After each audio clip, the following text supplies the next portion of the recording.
yóbbu leen ci filao yi mooy dem leen immédiatement gis médecin am certificat médical parce que en matière de torture moom soo porté plainte yoroo benn këyit buy firnde ni que porté nga plainte dañu la torturer dina jafe pour que nga topp ki la torturer donc dañuy jox ay famille conseil. lan mooy difficulté bi parce que état dafa am doole kenn mënul xeex ak moom wala lan mooy difficulté bi. il faut des preuves doo tuumal nit rek te amoo preuve dañu ma torturer rek te yow amoo benn kayit buy firnde ni dañu lay torturer su dee dañ la mbéj su dee am na benn image boo xam ne dafa wane rek dañu la mbéj boobaa c'est une preuve. devant la justice sinon da nga wuti certificat médical torture élément de preuve. bu ci gën a ëpp solo mooy certificat médical dama ko wax Sénégal yi ñu dégg ko nag képp ku ñu fi brutaliser torture la li nga njëkk def mooy dem wuti certificat médical même si torture elle est aussi psychologique c'est vrai tout à fait parce que ma jàpp Fatou Abdou Ndiaye dugal ko ci benn cellule jël benn pistolet teg ko fii ci boppam ne ko Fatou Abdou Ndiaye wax ma loo xam ci telle ou telle personne Fatou Abdou Ndiaye mun na fi wax lu nekk donc la torture c'est aussi psychologique. d'accord te ñaari torture yooyu yëpp yoon daf leen dàq parce que psychologique bi dina tax nga tuumal ko xam ne waroo ko tuumal dina tax nga nangu loo xam ne defuloo ko. waaw moo tax moom tamit dañ koy dàq. d'accord bu ñu sukkandikoo ñoom ci ñi nekk ci police des fois dañuy wax ni droit de l'homme yi dañuy gën a mettre en exergue souvent peut-être yenn bavures policières yi mais tamit nañu reconnaître ni am na ay sanctions est-ce que yéen mës nga fàttaliku police tooñ.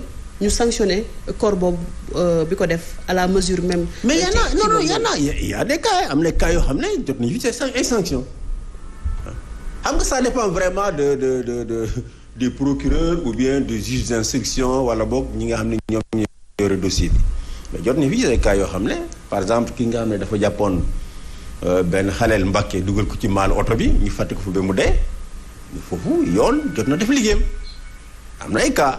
quelques cas yoo xam ne police maanaam justice jot na def liggéey ba ñu condamné ay alkaati joxe un ndàmpaay yenn saa yi ndàmpaay yu 20 millions ci njaboot yi waaye dafa bëriwul soo ko jëlee par rapport ak l'ensemble des cas yi nga xam ne moom am na mun naa wax climat d'impunité moo fi nekk waaw waaye nag am na ay cas yoo xam ne mun naa citer naa kaawu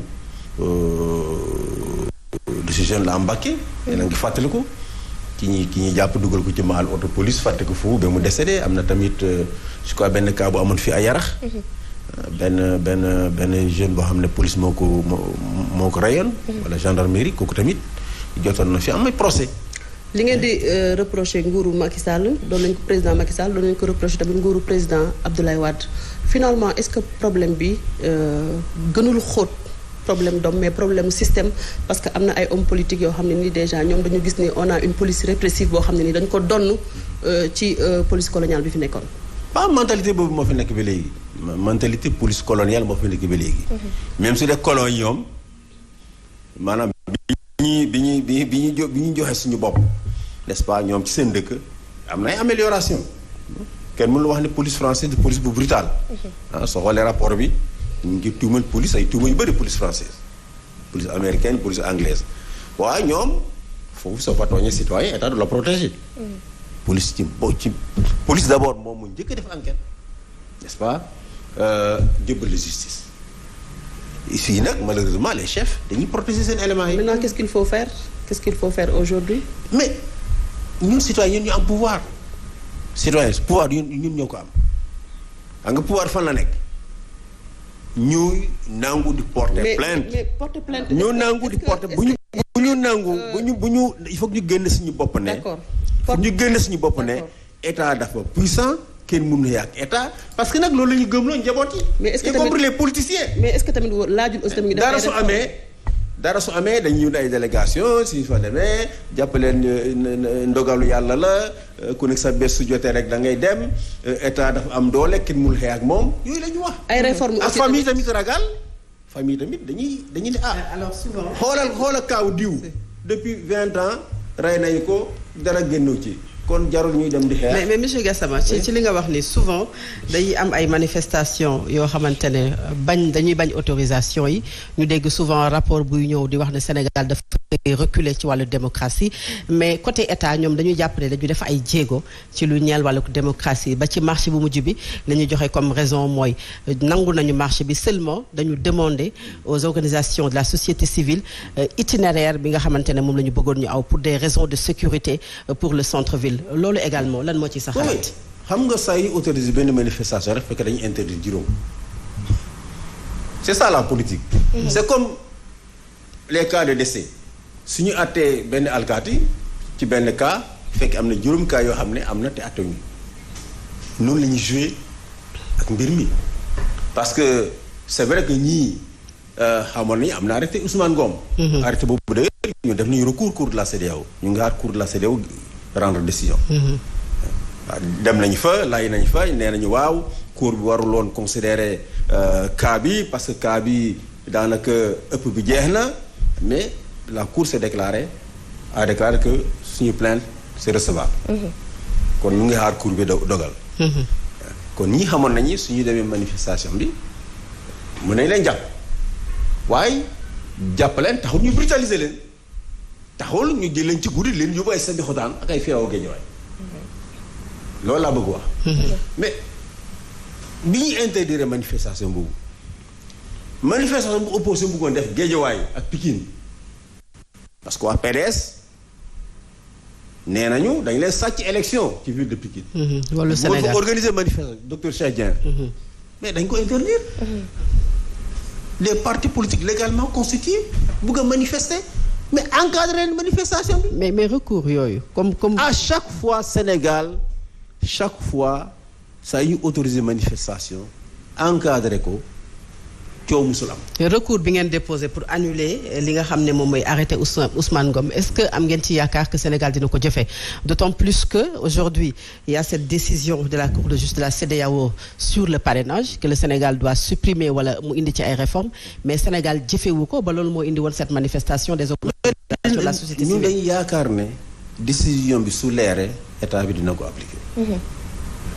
dina ko appliquer su dee ay hommes politiques yu responsable ñoo jiite réew mi parce que nag ku jiite réew da ngay nekk une personne responsable mooy su dee am na décision de justice bi nga xam ne